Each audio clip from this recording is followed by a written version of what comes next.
Bonjour à toutes et à tous, bienvenue dans Génération Volontaire, l'émission qui déconstruit les stéréotypes sur le marché de l'emploi. Aujourd'hui, on va se poser la question de est-ce que les métiers manuels sont vraiment réservés aux mauvais élèves? Et pour en parler, nous n'avons pas un, mais deux invités. Nous sommes avec Bruno et Samuel, des compagnons du devoir. Bonjour à tous les deux.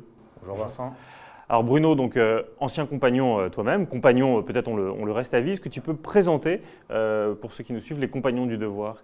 Oui, bien sûr. Alors rapidement, les compagnons du devoir, c'est une association qui forme des jeunes dans une trentaine de métiers manuels, exclusivement. La particularité des compagnons, c'est de former par le voyage.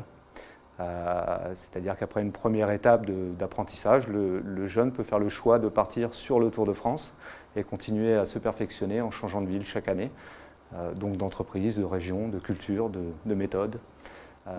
Vous accueillez 5000 personnes en tout, je crois, chaque année? 5000 nouveaux entrants chaque année, ce qui fait un total de 10 000 jeunes en formation chez les compagnons du devoir. Et comment est-ce qu'on, enfin on va demander après à Samuel, mais comment est-ce qu'on rentre aux compagnons du devoir? Est-ce qu'il y a des exercices, des examens, des concours? Je dirais assez simplement, on pousse la porte des compagnons, on dit bonjour et puis on dit que ça nous intéresse. Voilà. C'est ce que toi-même tu as fait il y a quelques années. Il y a quelques années, oui, en 90. C'est ce que j'ai fait. J'étais en fin de troisième des collèges. Ouais. J'ai eu la chance d'entendre parler des compagnons. Je me suis rendu à la maison de Paris dans le 4e arrondissement. Et la proposition m'a tout de suite plu. Et est-ce que tes professeurs ont essayé de te retenir ou est-ce que tes parents t'ont dit que c'était pas une voie pour toi? Mes professeurs n'ont pas essayé de me retenir. Non, j'étais pas un crack. Même si je pouvais aller au lycée, j'en étais pas là. Hein. Non, voilà. On ne m'a pas fait cette proposition quand j'étais au collège. C'est pour ça que je dis que j'ai eu la chance de croiser les compagnons, parce qu'on n'en parle peut-être pas assez, quoi. Ouais. Toi aussi, Samuel, tu as eu la chance de croiser les compagnons. On peut dire ton âge, tu as 16 ans. Oui. Et toi, en revanche, tu pouvais évidemment aller au lycée sans problème. On te prédisait des études supérieures, des études longues. Tu aurais pu faire une école d'ingénieur ou une école de commerce. Et tu vas sans doute, si tout se passe bien, être boulanger. Est-ce que tu peux revenir sur ce choix? J'ai décidé de partir du collège et de ne pas aller au lycée pour partir dans une carrière qui me plaisait et découvrir une vie en communauté et de quitter les études qui pour moi ne me plaisaient pas. Je voulais partir dans des études plus manuelles qui pouvaient m'apporter quelque chose que je cherchais. Est-ce que les profs ont essayé de te faire revenir sur ton choix? Oui, vraiment, tout le temps, sur toute mon année. C'était une erreur, c'était pas ce qu'il fallait faire et puis je me suis battu, j'ai dit non, c'est ce que je veux faire. Et puis aujourd'hui, je ne regrette pas mon choix. Alors les stéréotypes sur les métiers manuels, c'est qu'on part sur une formation très courte et donc on imagine que dans 6 mois, c'est fini.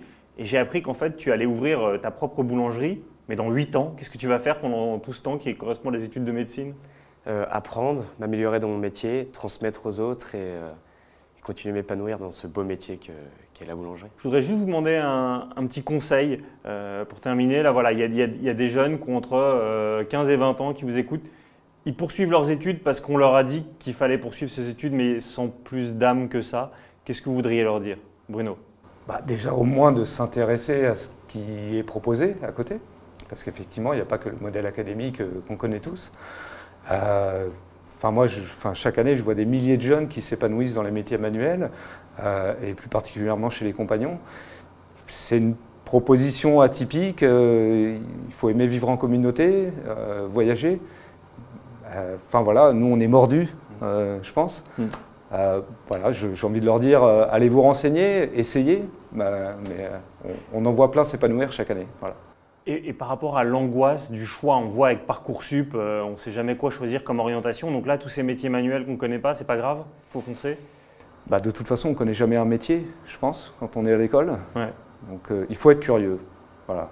Il faut être curieux. Les métiers manuels sont vraiment une source d'épanouissement. On le voit bien, il y en a qui se réinsèrent, qui se réorientent après 10, 20, 30 ans de carrière. Soyez curieux, j'ai envie de dire. Ouais. Samuel, même question? De foncer, de venir chez les compagnons et peut-être de découvrir un métier qu'ils vont pouvoir apprécier tout au long. Bon, écoute, c'est parfait, on voit que tu as les compagnons dans la peau et même sur ton polo. Merci beaucoup à tous les deux et à très bientôt. Merci.